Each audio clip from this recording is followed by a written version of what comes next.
Hello and welcome to another episode of As Told by Gonzo. Thank you so much for returning. Today I'm going to be talking about my top 10 favorite horror films. This was a comment that was left on my last video from a subscriber. I don't know, I can't remember what their name is, sorry.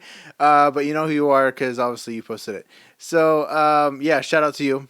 But that is a big question because horror is my favorite genre of film. I love science fiction horror. I like just bloody, disgusting, slasher horror. I like indie horror. I like anything that revolves around horror movies. I enjoy. I, to be honest, I do gravitate towards like 70s and 80s horror. I like the slasher genre. I like the Jasons. I like the Michael Myers. I like the Leatherfaces. 70s, 80s are just like my thing. That's my jam. It was so hard for me to narrow it down to 10 because there's just so many. But I do have more than several that did not make the cut but are very much appreciated by me. First one up is The Descent. It came out several years ago, 2005. First time I seen this was actually in the theater. I remember seeing trailers for this movie everywhere. I really wanted to see it. I didn't end up seeing it until like maybe quite a few months after it was out. It was at a second run theater that I actually finally went to go see it. And it really stuck with me. It's become one of my favorite horror movies, and I just recently rewatched it a couple weekends ago, and it actually really holds up. It's about these group of these women who go down to this cave, end up getting lost inside of the cave, and all these monsters kind of come out and start to kill them off one by one. It's very claustrophobic. It's very atmospheric. You're stuck in a cave. You're crawling through small spaces. So definitely, if you've never seen The Descent, I definitely recommend it. They did make two more sequels to this, which I have not seen. I don't really want to see them because this movie's just so good. But definitely give it a watch if you've never seen it. The next one up is a classic. I hope every horror fan has seen this, and that is The Exorcist. Everybody that is into horror, I imagine, has seen this, and everybody has seen the projectile vomit scene. But The Exorcist is one creepy motherfucking film.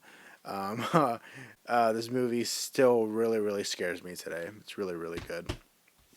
Next one up is John Carpenter's classic Halloween, the greatest stalker horror movie ever made. Definitely the original is my favorite of the whole series.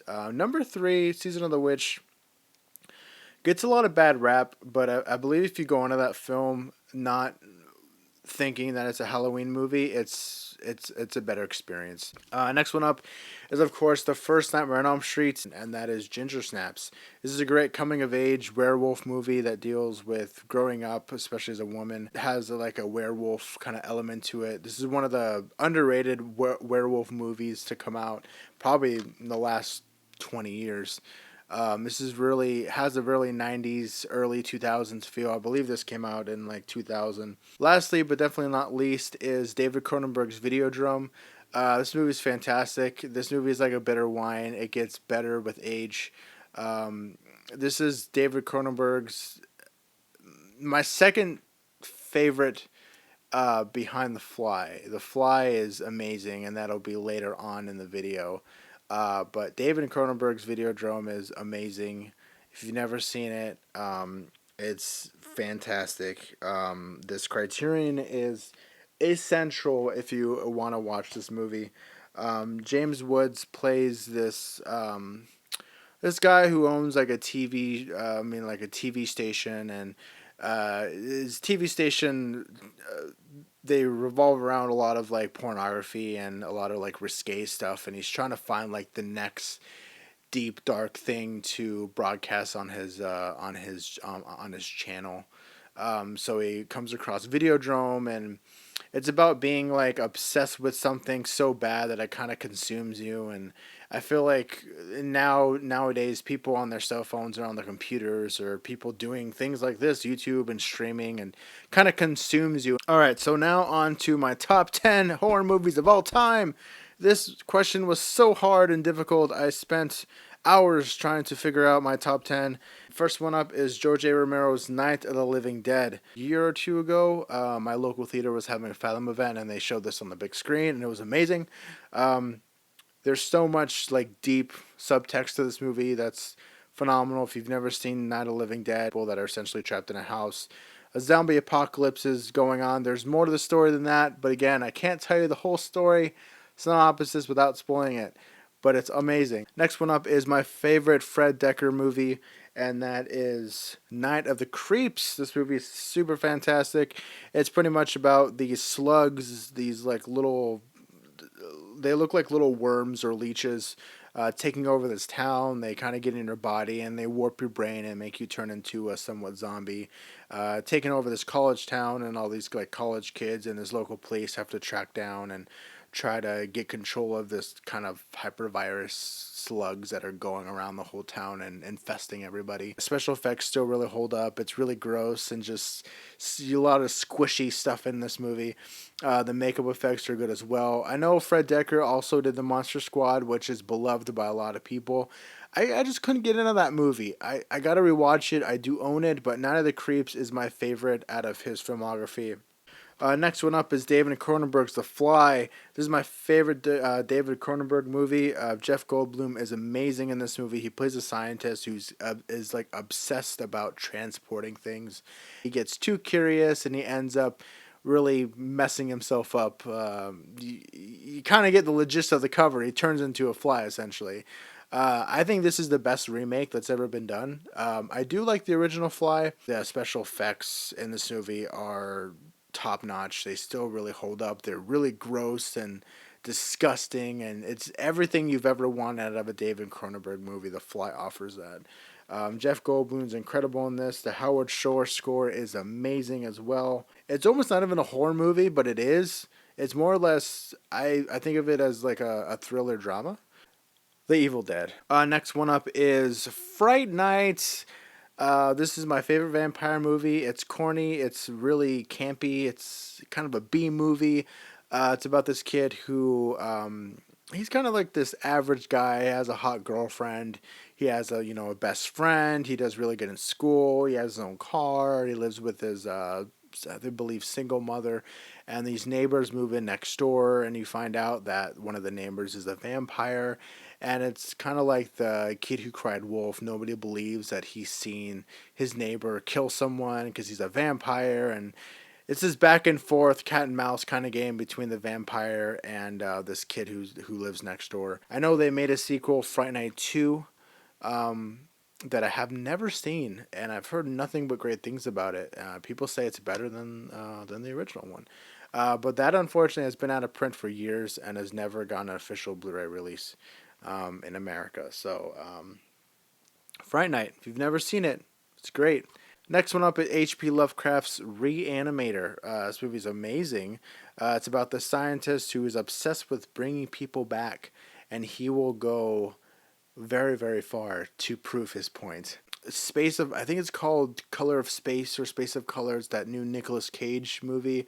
That's also based off a H.P. Lovecraft story as well. This has a really good Fantastic Arrow release that I've never picked up for some odd reason. I'm just waiting out till I get a good deal on the out-of-print limited edition from Arrow. But whenever I see it, it's like almost like $200. But Reanimator is one of my favorite movies. It's really disgusting, and just overall, like, you feel gross after you watch it. It's one of those movies. Sleepaway Camp. This movie is a kind of a whodunit Friday the 13th campy movie. The first half, and then the second half is kind of like a completely different movie.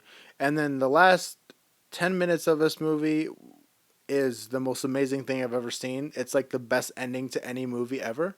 It's If you don't know the ending to Sleepaway Camp, please do not spoil it for yourself because it will spoil the movie and your whole movie experience. This has one of the best endings I've ever seen in my life. Sleepaway Camp is fantastic. It's more modern and has a greater impact than it ever has, and it's amazing. And they've made Sleepaway Camp 2 and 3, which are good in their own way, but the original is still my favorite of the three movies. John Carpenter's The Thing. This movie's great. It's twists and turns. It's about these people that are, I think they're in the Antarctic somewhere. They're in somewhere snowy area.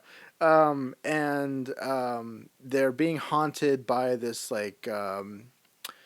this kind of like alien creature that kind of gets into your body, and you really don't know who's who, and until it's kind of too late. So it's kind of like that murder mystery kind of feel that John Carpenter brings to the thing. Next one up is Hereditary, directed by Ari Aster.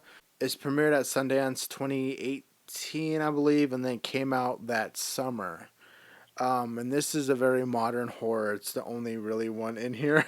There's a lot of like genres in this movie. There's the culty genre, there's like grieving, and there's family drama, there's horror, there's suspense, there's thriller, and the way Ari Aster just moves the camera around and the way he uses music is just amazing. And from the first shot to the last shot, I'm hooked. You got me in this movie. My last and final favorite horror movie of all time is Tobe Hooper's 1974 classic, The Texas Chainsaw Massacre. This movie's phenomenal. It's more or less like a snuff film. This movie's shot very well. It's shot on 35 millimeter. It's shot, a lot of it's like handycam stuff.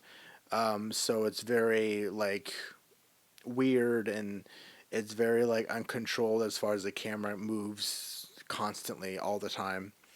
And it feels like a documentary. It's gross, it's disgusting, and I love it. It's so good. This is one of the first horror movies that I watched. I watched this back in 2013. I think I was about 12 at the time.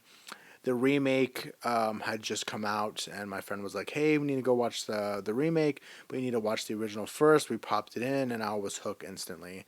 I have many editions of this movie. I have it on VHS, I have it on DVD, I have it on Laserdisc. I have many of the Blu-ray editions of this movie.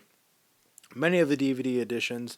I will have to make another video talking about that.